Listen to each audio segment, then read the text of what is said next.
আসসালামু আলাইকুম প্রিয় দর্শক, আমাদের চ্যানেলে আপনাদেরকে স্বাগতম। শুরুতেই জানাবো সংবাদ শিরোনাম, এরপর থাকবে বিস্তারিত। প্রথমেই জানাবো নতুন করে প্রস্তাব দিয়ে সংস্কারকে বিলম্বিত করা হচ্ছে, মন্তব্য মির্জা ফখরুলের।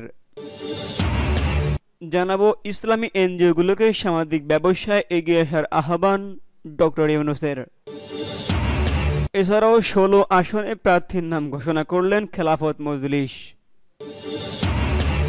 সর্বশেষ ডিসি এসপিরা চিপায় পড়ে আমাদের সঙ্গে ভালো ব্যবহার করছে বলে মন্তব্য রেখেছেন হাসানাত আব্দুল্লাহ। শুরুতেই জানাবো নতুন করে প্রস্তাব দিয়ে সংস্কারকে বিলম্বিত করা হচ্ছে, মন্তব্য মির্জা ফখরুলের। বিএনপির মহাসচিব মির্জা ফখরুল ইসলাম আলমগীর বলেছেন, একটি মহল পরিকল্পিতভাবে বিএনপিকে সংস্কার বিরোধী হিসেবে দেখানোর চেষ্টা করে যাচ্ছে। ঐক্যমত্য কমিশনের প্রস্তাবের পর আবারও নতুন করে প্রস্তাব দিয়ে সংস্কারকে বিলম্বিত করা হচ্ছে।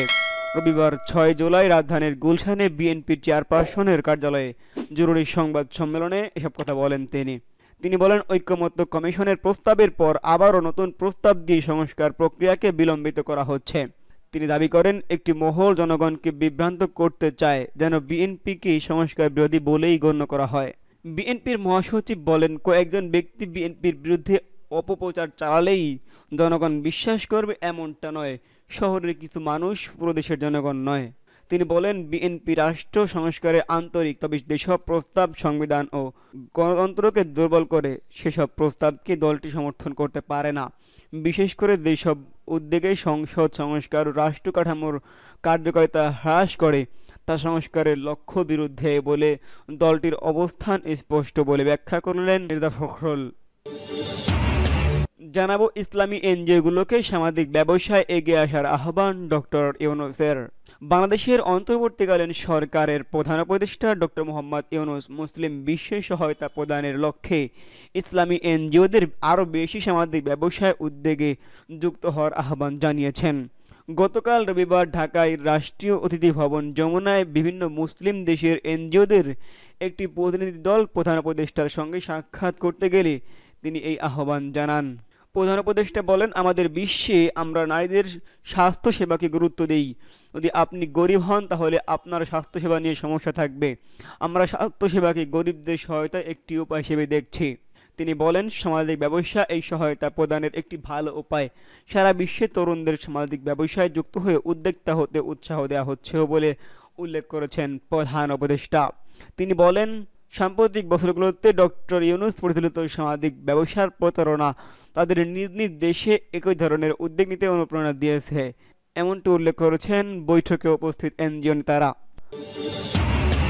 জানাবো ১৬ আসনে প্রার্থীর নাম ঘোষণা করল খেলাফত মজলিস। ত্রয়োদশ জাতীয় সংসদ নির্বাচনে বৃহত্তর কুমিল্লা অঞ্চলে সম্ভাব্য প্রার্থীদের নাম ঘোষণা করেছেন খেলাফত মজলিস। খেলাফত মজলিসের দেওয়ালঘড়ি প্রতীকে বৃহত্তর কুমিল্লা অঞ্চলের সম্ভাব্য প্রার্থীদের নিয়ে আয়োজিত মতবিনিময় সভা শেষে এসব নাম ঘোষণা করা হয়। গতকাল রবিবার খেলাফত মজলিসের এক সংবাদ বিজ্ঞপ্তিতে এইসব তথ্য জানানো হয়। বলা হয়, শনিবার বিকাল ৩টায় পল্টনস্থ মজলিস মিলনায়তনে আমিরে মজলিস মাওলানা আব্দুল বাসিত আজাদের সভাপতিত্বে অনুষ্ঠিত সভায় সম্ভাব্য প্রার্থীদের গুরুত্বপূর্ণ নির্দেশনা প্রদান করেন মহাসচিব ডক্টর আহমেদ আব্দুল কাদের। মতবিনিময় সভায় বৃহত্তর কুমিল্লা অঞ্চলের সংসদীয় আসনসমূহের সম্ভাব্য প্রার্থীগণ স্ব স্ব এলাকায় সাংগঠনিক অবস্থা ও তৎপরতার রিপোর্ট পেশ করেন। উক্ত সভায় কুমিল্লা, ব্রাহ্মণবাড়িয়া ও চাঁদপুর জেলার ১৬টি সংসদীয় আসন খেলাফত মজলিসের সম্ভাব্য প্রার্থীদের নাম ঘোষণা করা হয়। তারা ব্রাহ্মণবাড়িয়া, কুমিল্লা ও চাঁদপুর সহ কয়েকটি স্থানেই খেলাফত মজলিসের সংসদ প্রার্থীর নাম ঘোষণা করেছেন। সর্বশেষ ডিসিএসপিরা চিপায় পড়ে আমাদের সঙ্গে ভালো ব্যবহার করছে বলে মন্তব্য হাসানাতের। জাতীয় নাগরিক পার্টির দক্ষিণাঞ্চলের মুখ্য সংগঠক হাসানাত আব্দুল্লাহ বলেছেন, ডিসিএসপিদের বলছি, আপনারা যে আমাদের সঙ্গে ভালো ব্যবহার করছেন, আপনারা চিপায় পড়ে আমাদের সঙ্গে ভালো ব্যবহার করছেন। রবিবার ৬ জুলাই সন্ধ্যায় জাতীয় নাগরিক পার্টির দেশব্যাপী পদযাত্রা কর্মসূচি অংশ হিসেবে রাজশাহী মহানগরীতে পদযাত্রা পরবর্তী পথসভায় বক্তব্য দিতে গিয়ে এমন মন্তব্য করেন তিনি বলেন, আমাদের হারানোর কিছুই নেই, কেননা আমাদের লুটপাটের ব্যাংক নেই যে আমরা হারাবো। আমাদের কাছে শুধু মানুষের ভালোবাসা, প্রয়োজনে আমরা দেশের জন্য রাস্তায় এসে আবারও জীবন দেব।